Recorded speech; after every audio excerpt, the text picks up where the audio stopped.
Friends, ఈ వీడియోలో మనం పెద్ద గ్రానైట్ బండలో మన పూర్వీకులు చెక్కిన కళాఖండాలను అజంతా ఎల్లోరా గుహలకు ఏమాత్రం తీసుకొని ఉండవల్లి గుహలను చూద్దాం. Hello friends, welcome to our channel Vihi Vihari. మనం చూస్తున్న ఈ ఉండవల్లి గుహలు ఎంతో ప్రాచీనమైనవి, ఎంతో ప్రాముఖ్యత కలిగిన పురాతనమైన శిల్పకళలకు నిదర్శనం.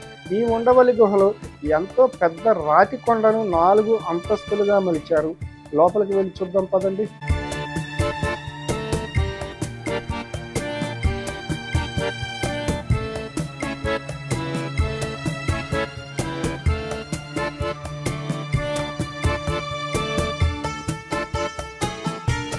ఇదంతా కూడా మొదటి అంతస్తు అన్నమాట.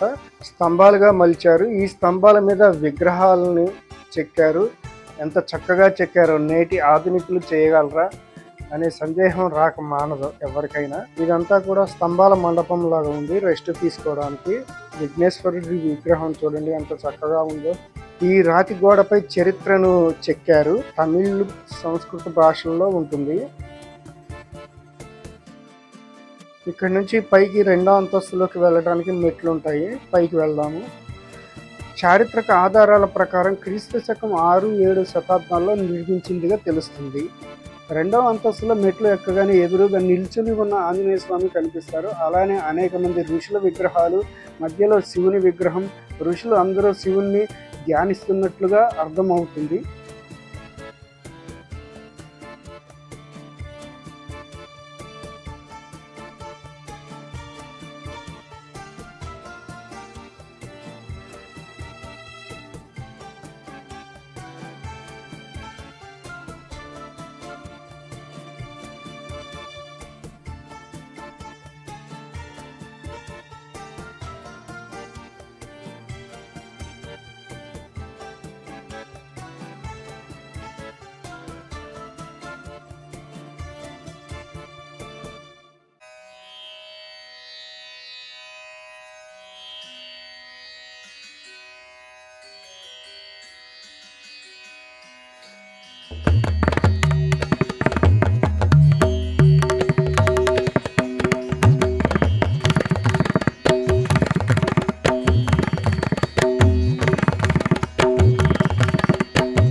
స్తంభాల మీద చెక్కబడిన విగ్రహాలను చూడొచ్చు. ఒక్కో స్తంభం మీద ఒక్కొక్క విగ్రహం చెక్కబడి ఉంటుంది. స్తంభానికి ఒక రూపం ఉంటుంది.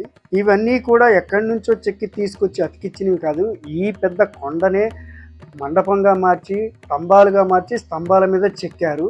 చూడండి, 20 అడుగుల శయనిస్తున్న విష్ణుమూర్తి విగ్రహం. ఆయన చుట్టూ వివిధ దేవతలు, ఋషులు ఆయనను సేవిస్తూ ఉన్న విగ్రహాలు. ఏకశిలా విగ్రహం అది. 20 అడుగుల విష్ణుమూర్తి విగ్రహం.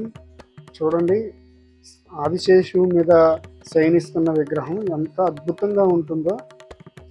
కేరళ అనంత పద్మనాభ స్వామి విగ్రహాన్ని చూస్తే ఈ స్వామిని చూసినట్లే అనిపిస్తుంది. అలాగే ఈ స్వామిని చూస్తే ఆ మూర్తిని చూసినట్లే ఉంటుంది. అంత చక్కగా చెక్కారు.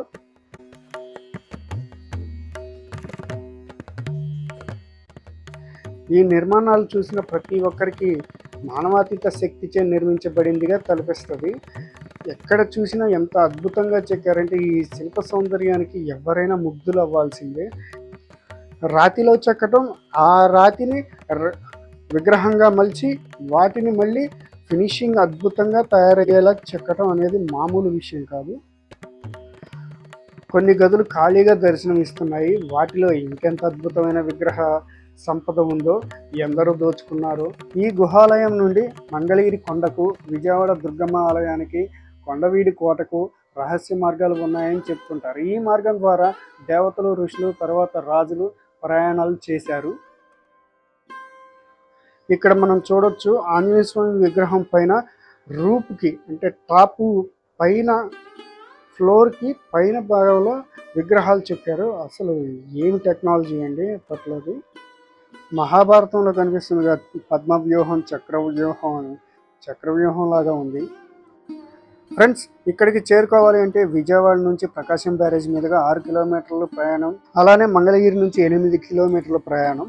ఫ్రెండ్స్, నచ్చిందా ఈ వీడియో? నచ్చితే లైక్ చేయండి. ఈ ఇన్ఫర్మేషన్ని మీ ఫ్రెండ్స్ అండ్ ఫ్యామిలీకి షేర్ చేయండి. అలాగే ఇలాంటి మరెన్నో అద్భుతమైన రహస్యాలను చూడాలనుకుంటే మా ఛానల్ని సబ్స్క్రైబ్ చేసుకోండి. Thank you.